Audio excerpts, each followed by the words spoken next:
Hi, and welcome back to the Global Holistic Coaching Channel, or if you're joining us for the first time, welcome. Today we're talking about the power of thought and whether or not it matters to really put effort into thinking positively.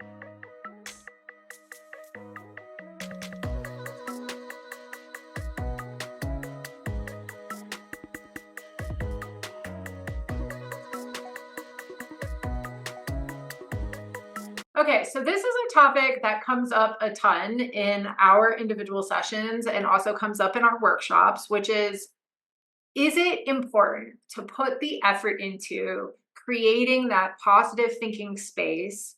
Does it really matter? Does it really impact how you feel? And does it really, is there that kind of connection to that manifestation? So we can look at it a couple of different ways. We can look at it from the perspective of trying to stand up to that negative mind.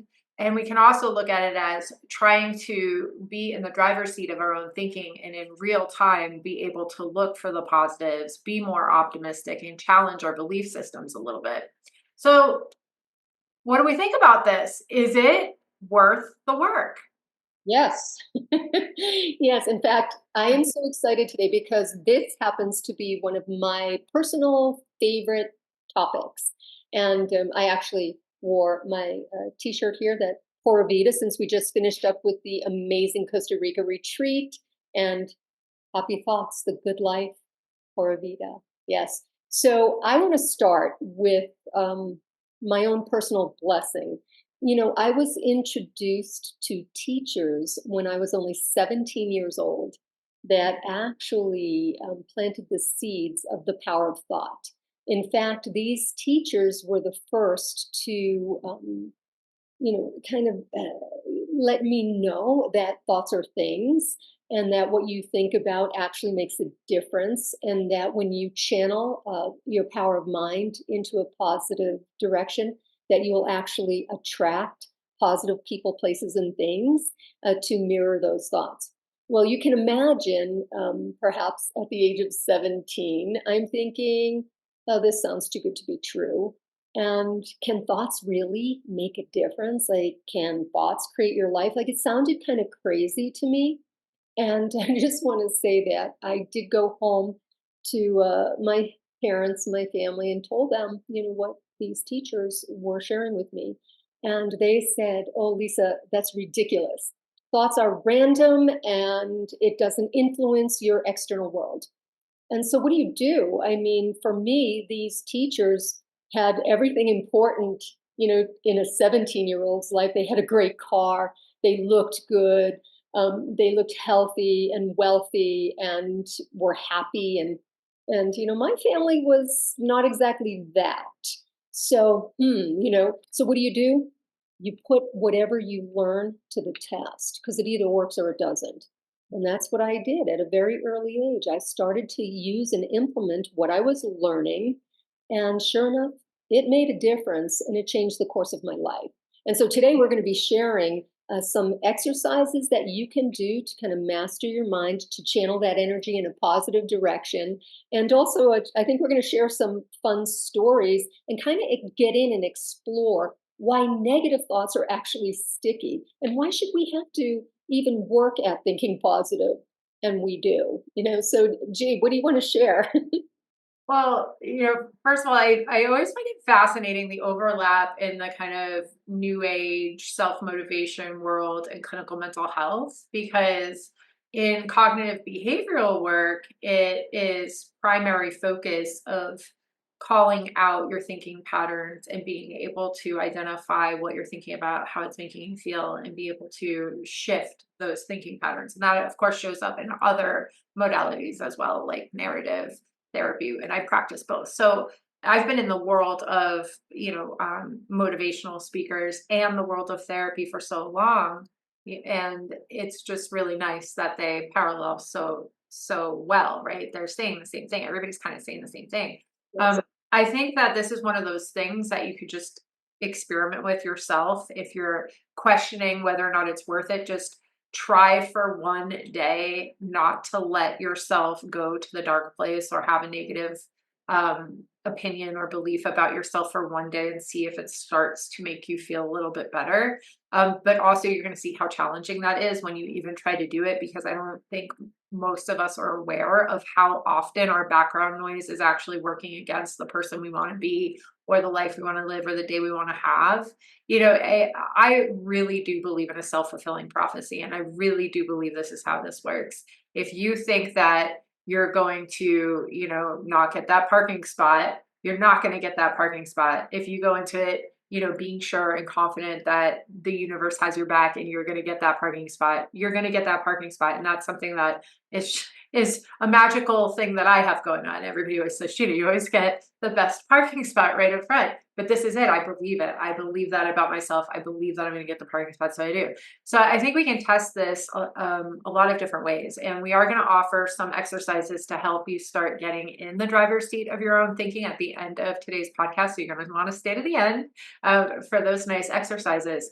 But I think the hardest part is honestly catching yourself doing it, and that getting that start. That ego is going to be very, very strong against this work, and it's going to give you some blind spots in your own thinking mind. So allowing yourself starts with an intention, like saying, I want to actually start paying attention to how I'm thinking, and I want to start improving my thinking patterns, and I want to start working towards changing and challenging those belief systems. And look, it's not easy.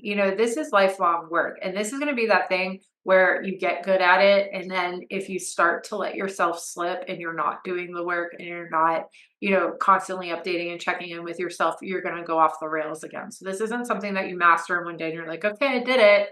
Now I emptied house up here. I cleaned out. And I love the analogy we use in our course about the garbage disposal and meditation, and why meditation is so important, because you wouldn't just run your garbage disposal once a week and be confused as to why your sink is full of a lot of dirty plates and, junk food, or, junk food and scraps. Meditation is one of those tools that helps you start to get into the driver's seat of your own thinking, and start to be able to kind of be in the matrix, almost like the movie The Matrix. It becomes your world that you get to in real time say, no, I'm not going to do that. I'm not going to frame this day this way. I'm going to look for other evidence, and I'm going to shift my memory of this day, because every time I can look for something bad that happened, I can also find something good that happened. And we're in charge, and I'll get into more of this later in the episode, but we're in charge of how we perceive our days, which then in turn go into our memory bank, which then goes into our subconscious and then goes into our belief system. So you've got to really pay attention to how you're interacting with the people around you and what you're taking home with you. There's so much we can say about this. And I'll say that your thoughts create your reality and your experiences. And I'd love to give an example of that. This is, I want to say, about 12 years ago. And I was giving a live lecture. It was actually part of the conversation, continues back then. And maybe there were about 60 people in the group. Okay. And so it was sold out. I mean, there was not a chair open. And it was a wonderful energy in the room, and a lot of smiles, and that body language of people so happy, to be there. And so I'm speaking, and in the front row, there was one woman, and I don't know, she just had this like upset look on her face. And I'm thinking, wow, she's not resonating with anything I'm saying. And now I look at the rest of the room, everyone's smiling, nodding, like I know I'm getting to them. But this one woman in the front, she's like snarling at me. And I'm thinking, she hates me. And it was really hard for me to concentrate on what I was saying and, deliver, to the group what the message, that I wanted them to go home with. And so I did all I could, mind mastery, everything to, keep my focus on the rest of the group. But man, there was something like this negative pull that I kept looking back at this woman. It was really hard, and it put a damper on my experience. So after the lecture, I had a group of people waiting to speak to me, and everyone was saying, "Oh, thank you," and they got so much out of it, and on and on. And then I look in the back of the room, and this woman is like waiting for me, and I'm thinking, "Wow, she's waiting till everyone leaves because she's going to tell me how much she just disagreed with everything I was saying." So sure enough, everyone left. She came up to me, and she grabbed my hand and looked me in the eye and said, "Thank you so much. It was as though you were speaking just to me, and you brought up so much that I resonated with from my past and gave me a different perception." I was just like, "Oh, you're welcome. That's wonderful." And when she left, I was just like, "Oh my God, I suffered, through that whole lecture." And it had nothing to do with me. What I was saying was triggering for her, and it showed on her face some of her emotions. But my interpretation was nothing uh, that was true. So there is an example of the power of thought. That thinking and focusing on the one person in the room that, wasn't receptive in my story, versus the rest of the room that was having, an amazing experience. So that's the interesting part. Why did my mind go to that one person? Luckily, doing the work and having the tools, I was able to not have it affect, my message, what I was delivering, and everybody else's experience. So the first thing I want to say is the importance of not having your story in your mind affect, your what you're delivering or what you're contributing, to your family, friends, community.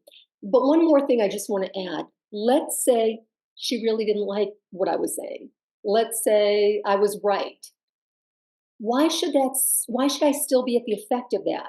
She's entitled to her opinion. And, what if we could get into that place where whether somebody is receptive to us or not, what if we could get to that place where we could just focus on what we're giving and tell ourselves that it's okay and it's not necessarily about us personally, but perhaps it's the other person's interpretation. And what we want to do is we don't want to be at the effect of other people's thinking or belief systems or behaviors, let alone our own. Does that make sense? That's pretty much what I was hoping to share, Jay. So, Yeah, that does make sense, and it highlighted an important aspect of this work. It's nice when you're wrong about something. When you assume that you know how someone else is feeling, and then you create this whole story that it has something to do with you, and it doesn't. I mean, maybe her face was because she was thinking about something personal going on in her life. Maybe she had just had an argument with her partner. Who knows right. what she's going through? I love collecting evidence of when I'm wrong because that helps me when I start to go into that like fear spiral, or that negative part of the brain starts going, they didn't like it, or I'll go, wait, but this has happened before and I misinterpreted what was happening, so maybe I just need to take a step back. And then so in your talk you're thinking, oh my goodness, I'm bombing this, I'm stinking up the place. Tell the Costa Rica story. Oh my gosh. Well, this is going to be a good actually story for my point about storytelling, because I do narrative therapy and I love narrative therapy because it catches yourself in real time writing stories in your mind or creating stories in your mind about what's going on, and then teaches you how to edit your story in real time. So for the example that you just told, well, actually, let me give the Costa Rica example because this is going to be perfect. Oh, I can't believe. Really? Okay. So we just taught 7 days in Costa Rica, and for some of you guys listening, were there. We had such a wonderful time. It was really great. I mean, really, really, really great. And in so many ways, could not have been better. I mean, the food was great. The community was great. Both of us taught a ton of classes. We taught probably like 6 or 7 yoga classes each. We taught wellness workshops. We led group life coaching. So there were a lot of things we were doing in this retreat. For me, there was, I created a class that we did, a yin yoga, and I was going to do some sound healing with some singing bowls. And now, unfortunately, I couldn't bring my singing bowls from Colorado. And some of you know what I'm talking about. And some of you are like, what are singing bowls? They're, beautiful, sometimes glass bowls, sometimes bronze that you can play that just help in relaxation and meditation, and can be a really lovely addition to a yin or restorative yoga class. So in Costa Rica, Pura Vida has two bowls. So I didn't bring mine, and they have a few mallets. Now, I had gone and checked out the bowls ahead of time, and I had realized that one of the mallets was completely garbage. The fabric on it was not working, so you can't get the bowl going if you don't have fabric, but there was another mallet. So I was thinking, okay, this is going to be fine. I'll use the other mallet. I did not catch that each bowl had a chip in it, so that also throws the sound off. So I set up this beautiful circle in Leela's studio, which some of you guys know how beautiful that space is, with yoga mats and blankets and props. I put two bowls in the middle. I put like some flowers. I burned some Palo Santo to clear the space. Like, it was just so visually beautiful, and I am preparing for this beautiful sound bath. And I get going, we do our restorative yoga, and I get going in the flow, and I start to play the bowls, and the mallet that I was counting on, the head of the mallet just pops off. It just goes flying. So now I'm here with a piece of wood and a backup mallet that has a little bit of fabric on it. So long story short, the sound healing didn't go as planned, and I had to give, a tenth of what it could have been. So when I was done with the class, and I did an energy healing, all of the things, I was disappointed, because I love playing the bowls and I love offering this class. And in my head, I had started to immediately create a story that everybody knew that the mallet broke and that the sound healing was a dud. So I immediately go to that story, and right off the bat, people are coming up, what a wonderful experience it was, how two people said they were enlightened. They saw enlightenment.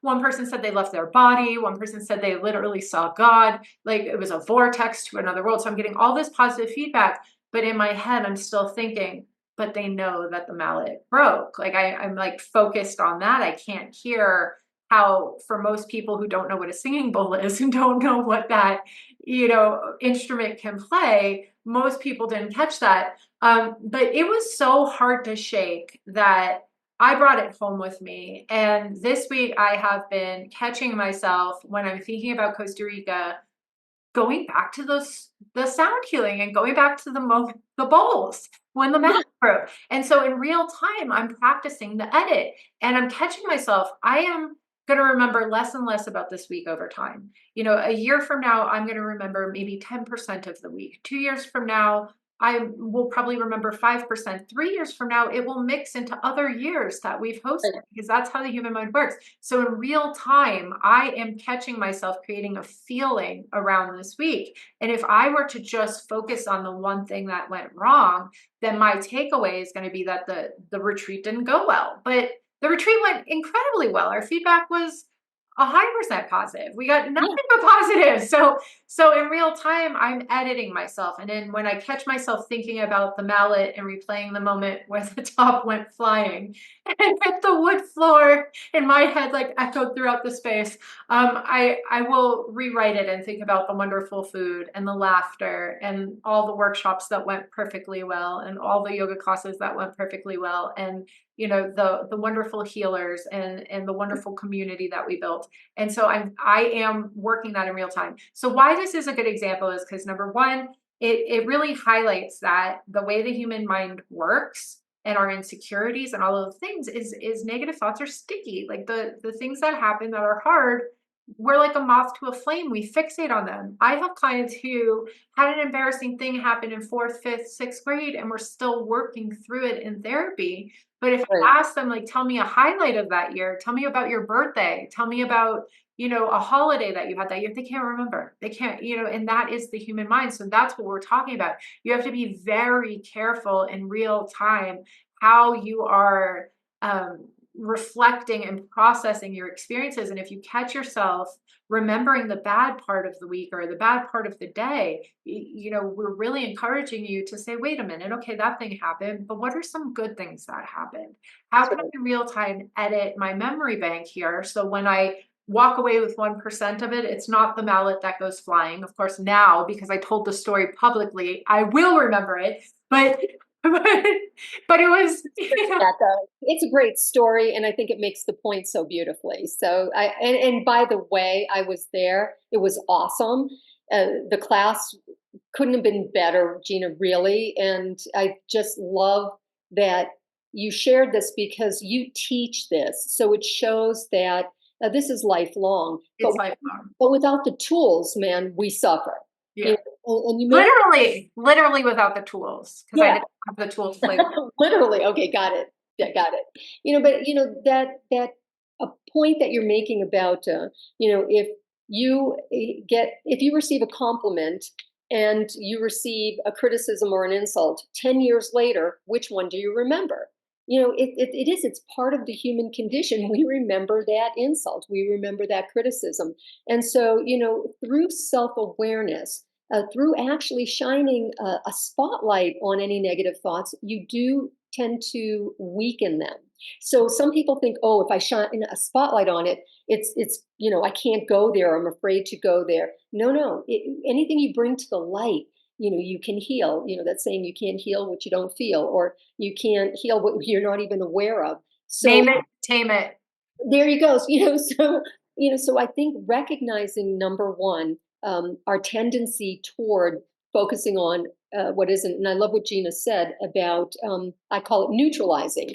So if you have that negative thought, we're not in denial over it. In fact, what you resist persists. So we're not trying to put pink paint over it and deny it, but you can accept it and just say, yes, that happened. Okay, what else happened? Just like what Gina was saying, what else wonderful is going on, or what's another way I could look at this? So let's say it's not something that happened in the past. Perhaps it's a negative thought about something in the future to come.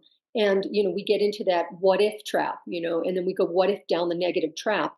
Well, I invite you to go what if down the positive trap, what if, okay, so let's say something negative comes to mind. What if that happens? Okay, that's a possibility. Well, what if this happens? And then give it the positive to just neutralize it. So what I find very helpful is you don't necessarily even need to end up in the positive. We just don't want to stay in the negative. So if you can even get to a place of neutral where you balance it out, great. If you can end up in the positive, even better. So I think for that negative thought, if you can just, kind of think of something that's a possibility in the positive realm. Do you agree with that? Yeah, I love that as, an exercise to start practicing in this Yeah. space. I get this question a lot, like, can you fake it? Can you fake positive thinking, or can you fake, you know, challenging your belief system? Let's say if you think, like in my singing bowl scenario, you had this belief system of I always fail or I always mess up, and then that was evidence of this like core belief system that you're working through. I think yes. In my life, I've experimented with this a lot. I work with a lot of teenagers. I work with a lot of different kinds of people, but I also do a lot of sports psychology too. And what I find can be a very useful tool is yes, fake it till you make it. If you have negative thoughts coming in about you specifically, like I always fail, replace it with the opposite. I always succeed, or I crush things, and puff out your chest. There's evidence here. There's even a TED talk on power posing. Puff up that chest, smile, look at yourself in the mirror and say, I got this, even if you believe that you don't. Because over time, that posturing, that smiling, that repetitive, it almost becomes like a mantra, whatever we're playing over and over again, like I always fail. That's back to the self-fulfilling prophecy. You will collect evidence to prove yourself right. Versus, I got this. I succeed, and you can find evidence of anything you're looking for in your life, right? So you can, if you doubt it, you can go to, well, I've succeeded before, even if it's winning at Monopoly. there's some kind of win story you can go to help with this. And I have also been very successful in shifting my mood and just playing a fun song that I love and dancing around and just putting the intention of, I'm shaking this off. I'm literally shaking this off. I had an interaction. It wasn't wonderful, and I'm going to shake it off and I'm going to shift it. I'm going to put it down. And I think anyone who knows me well will say I'm like the queen of being able to kind of rewire and rework thoughts and have a positive takeaway. Some of that is genetic. I am genetically wired to be happier and more of an optimist. But the other part of it is that I'm a very creative storyteller. And so I realized pretty early on in my life that I can come up with any story for myself about the day. And if you're a good storyteller, you're looking for ways to tell the story. Be a good storyteller, but look for ways to tell your story in a way that empowers you. It's interesting because, being a hypnosis coach and working with the subconscious mind, I'll tell you the power of imagination. So, with my clients, some, have trouble with the word faking it. So, fake it till you make it. But there's other ways you can use some different words and you can find evidence to back it up. And if you really can't find any evidence, then use your imagination. So with my clients that really are resistant to, creating that shift, I'll say, would you be willing to use your imagination? So we're going to go into the place of, imagining, possibility. And then getting into that relaxed place where the door to the subconscious mind is actually open and creating an image, actual fantasy of what you would want. And that's called creative visualization. And this is widely used for, I want to say for thousands of years. Yeah. And so this is something that's another exercise, another what you can do to start to shift any negative thought patterns. You can start to use the power of imagination and visualizing actually what you want rather than focusing on what you don't want. And I'll just leave you with that, phrase that I love. Energy flows where attention goes. So whatever you're putting any energy into, you're going to get more of it. So remember, any seeds grow in the subconscious mind, being negative or positive. Whatever you plant is going to take root. I love that. And just to like highlight why I use fake it till you make it, because I have had a lot of success with that. It's not faking the truth. It's not saying I'm not strong. It's saying that when I like, let's say I'm depressed and I pull myself out of bed and I shower, I'm thinking I'm faking it. I'm thinking like, what's the point of getting dressed? I feel like shit. But studies show that if you put some effort into getting yourself together, exercising and presenting yourself, we do grow into it over time. So it gives yourself freedom to say, but I'm faking it. I don't feel like showering, or I don't feel like I succeed. And that I just wanted to clarify. It doesn't mean that you're not worthy of success. You're not faking that part. Sometimes you have to fake believing it for yourself to grow into that belief system or to get out of a funk or to rewire that belief system over time. But this could be a topic that maybe we could do a part two on, because I mean I think we're both very passionate about this work and both very passionate about the power of thinking. And to go back to the question of, does it matter? Does putting effort in matter? I think we're both Yes. 100%.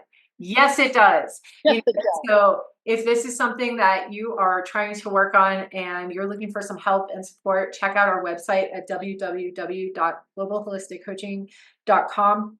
We offer online 8-week courses that are game changers in the space of positive thinking and kind of rewiring your self-doubt and your belief systems. If you have any questions, email us at globalholisticcoaching@gmail.com. Or if you're watching this on YouTube, you can just drop it in the comment section below. We get all of our topics from you guys, from clients, from workshops, from things that come up from real people in real lives. So tell us your story.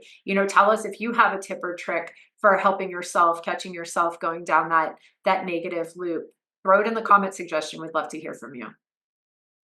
Look forward to seeing you next time. And yes, this is a topic that I have devoted most of my life to teaching. So I'd love to do a part two. Awesome. Talk to you next week.